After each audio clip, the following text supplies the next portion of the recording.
વ્રત કે ઉપવાસ માટે ચટપટી ટેસ્ટી એવી શક્કરિયાની ચાટ. તો તમે વેઇટ લોસમાં પણ ખાઈ શકો, વ્રત કે ઉપવાસ કરો ત્યારે પણ ખાઈ શકો. શક્કરિયા ખૂબ જ ગુણકારી એવા છે, તો વિટામિન્સ મિનરલ્સથી ભરપૂર, ડાયજેશનમાં સાથે સ્કિન માટે પણ બહુ સારા એવા છે. હેલો ફ્રેન્ડ્સ, તમારું સ્વાગત છે મારા કિચનમાં. આજે આપણે બનાવીશું શક્કરિયાની ચાટ, એ પણ માત્ર 10 મિનિટમાં એકદમ સરળ રીતે. જો તમને મારી રેસિપીઓ ગમતી હોય અને હજુ સુધી ચેનલને સબસ્ક્રાઈબ ન કરી હોય તો સબસ્ક્રાઈબ કરજો અને બાજુમાં આપેલી ઘંટી દબાવજો, એટલે નવી નવી રેસિપીના નોટિફિકેશન આવે. તો ચાલો બનાવીએ. આ રેસિપીથી તમે 2 લોકો માટે ચાટ બનાવી શકો. એના માટે મેં અહીંયા 2 મીડિયમ શક્કરિયા, તો લગભગ 400 ગ્રામ જેટલા શક્કરિયા છે. તમે વધારે ઓછું તમને કેવી રીતે બનાવો એ રીતે તમે શક્કરિયા લઈ શકો. શક્કરિયાની છાલ આ રીતે આપણે ઉતારી લઈશું. તો ધોઈ અને પછી તમારે એની છાલ આ રીતે ઉતારી લેવાની અને પછી આપણે એના સ્લાઈસ કરી લઈશું. તો તમારે આ રીતે એના રિંગ્સ કે પછી ક્રોસમાં થોડું કટ કરી અને શક્કરિયાના પીસીસ આ રીતે રેડી કરી લેવાના. શક્કરિયા તરત જ કાળા થઈ જતા હોય છે, એટલા માટે તમારે એને પાણીમાં જ રાખવાના. તો છાલ ઉતારી પાણીમાં રાખવાના, પછી સ્લાઈસ કરી અને તરત જ એને પાણીમાં રાખવાના, એટલે એના સ્લાઈસ બહુ કાળા ન પડી જાય. તો આ રીતે શક્કરિયા કટ કરી મેં રેડી કરી લીધા. હવે ચટણી બનાવીશું. એના માટે 2 લીલા મરચાં, 2 નાના ટુકડા આદુના, 1 કપ લીલા ધાણા. ફુદીનો જો ખાતા હોય ઉપવાસમાં તો ઉમેરવાનો, નહીં તો સ્કીપ કરવાનો. અડધા મોટા લીંબુનો રસ, સાથે સિંધવ મીઠું સ્વાદ પ્રમાણે. 1 થી 2 ટેબલસ્પૂન જેટલા શેકેલા શિંગદાણા ઉમેરી, થોડું પાણી ઉમેરી અને આપણે ચટણી વાટી રેડી કરી લઈશું. તો ચટણી તૈયાર છે. હવે શક્કરિયાને સ્ટીમ કરવા માટે તો મેં કડાઈમાં પાણી ઉકળવા મૂક્યું, એના પર ચારણી આ રીતે મૂકી દઈશું અને એના પર આપણે શક્કરિયાના પીસીસ આ રીતે છૂટા છૂટા કરી ગોઠવી દઈશું. ઢાંકી 4 મિનિટ જેવું હાઈ ફ્લેમ પર તમારે એને થવા દેવાનું. તો 3 થી 4 મિનિટમાં શક્કરિયાના સ્લાઈસ એકદમ સોફ્ટ એવા થઈ જશે. તમને જો એકદમ સોફ્ટ ન ભાવે તો હલકા તમે એને કાચા પણ રહેવા દઈ શકો.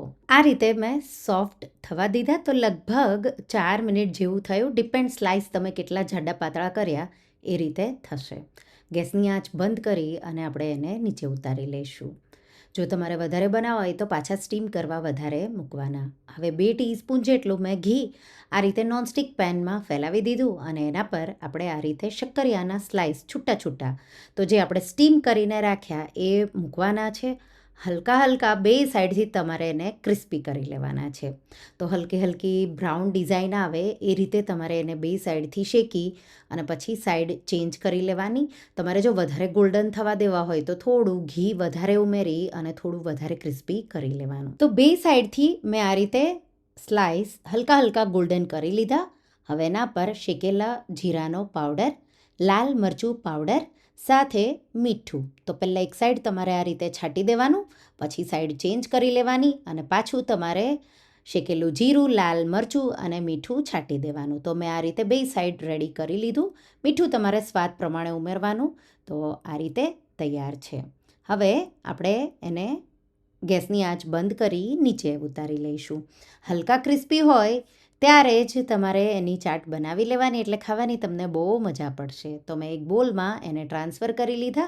હવે એમાં આપણે 2 ટેબલસ્પૂન જેટલા ઝીણા ઝીણા કટ કરેલા લીલા ધાણા, 1/4 કપ જેટલા શેકેલા શીંગના અધકચરો વાટેલો પાવડર, ક્રંચ માટે એ વાપરીશું, 1/3 કપ દાડમના દાણા, અડધા લીંબુનો રસ કે પછી અડધા ઓરેન્જનો જ્યુસ.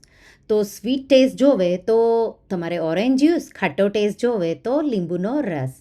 અને 1 ટેબલસ્પૂન જેટલી ચટણી આપણે જે બનાવી એ ઉમેરી દઈશું અને એકદમ સારી રીતે કમ્બાઈન કરી અને તરત જ ચાટને સર્વ કરીશું. તો જો તમે રેગ્યુલર ખાવા માટે બનાવતા હોય તો ચાટ મસાલો, સંચળ બધું જ ઉમેરી શકો. આંબલી ગોળની ચટણી પણ તમે ઉમેરી શકો. તો અત્યારે મેં વ્રત ઉપવાસ માટે બનાવ્યું છે, એટલા માટે મેં ઉપવાસમાં ખવાય એવા ઇન્ગ્રેડિયન્ટ્સ વાપરીને આ ચાટ બનાવી છે.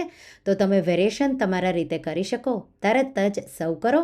જ્યારે સર્વ કરો ત્યારે ઉપર થોડો દહીંનો મસ્કો આ રીતે તમારે ઉપરથી આ રીતે છાંટવાનો, સાથે લીલી ચટણી સ્વાદ પ્રમાણે તમારે ઉમેરી દેવાની અને તરત જ સર્વ કરવાનું. તો એકવાર આ રેસીપી ટ્રાય કરજો અને મને કમેન્ટમાં કહેજો કે તમને ચટપટી ટેસ્ટી એવી શક્કરિયાના ચાટની રેસીપી કેવી લાગી.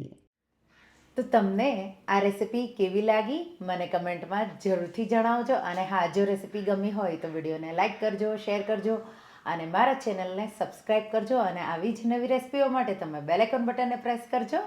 Thank you for watching.